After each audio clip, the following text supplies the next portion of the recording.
Let's take a look at another example of using arrays in JavaScript. Hopefully you watched the first video. In this example, I'm just using arrays within functions, and I have a form over here. This is sort of a more real example of what you might do with arrays. Although it gets kind of silly also, I'm having ice cream flavors here. Here I've declared an array called ice cream, and it's a new array, and it has all of these wonderful ice cream flavors in it. Now notice I declared this as the very first thing inside of I'm in the head section, and here I'm in JavaScript. So this is not within a function. So I've declared it up top here.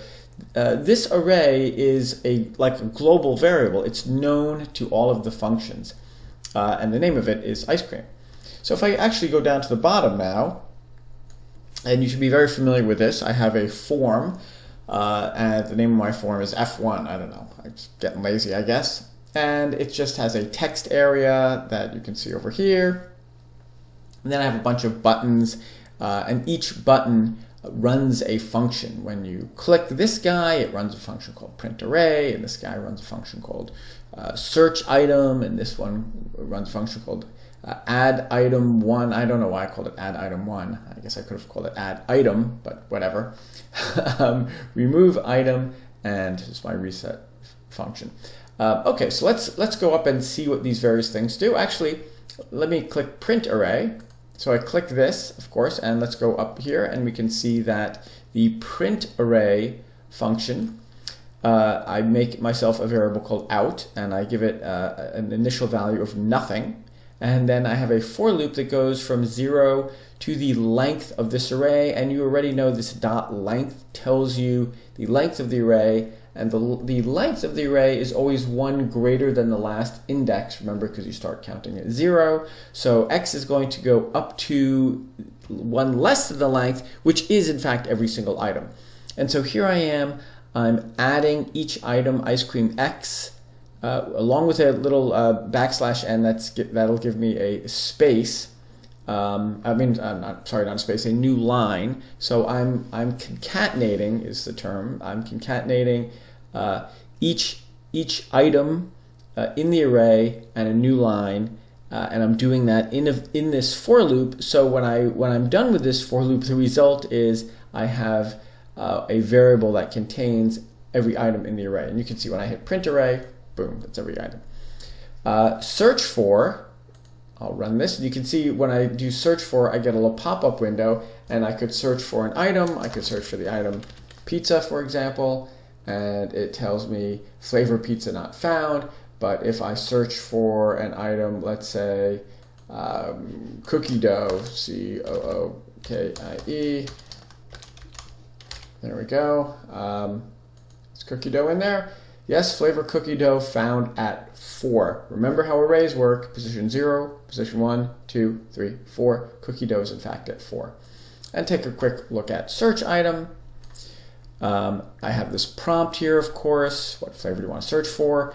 And then I have this for loop that again goes from index 0. That you're going to do this a lot with arrays. You're going to have a for loop that goes from 0 to 1 less than the length. And it says if ice cream x is equal to flavor. So in other words, I have a particular item is equal to whatever I just entered. I get this alert window that pops up and it says flavor found. And then I have this return command, and I think we've used this before, but in case you're not sure what it does, return jumps out of this function immediately. So this for loop then stops running as soon as I hit this return. In other words, as soon as I find the flavor, I get this alert and it jumps out of this function. And so it ends the function, ends the for loop. Now, if that doesn't happen, if I've made it through the entire array without finding the flavor, I get this alert at the bottom that says flavor, whatever the flavor is, not found. All right, let's run the next one. Add item.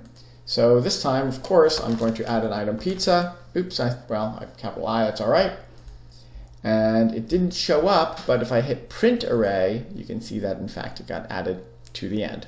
So I could actually add another item if I wanted to. I don't know, banana, or maybe I'll do that. Banana. All right, let's do that one.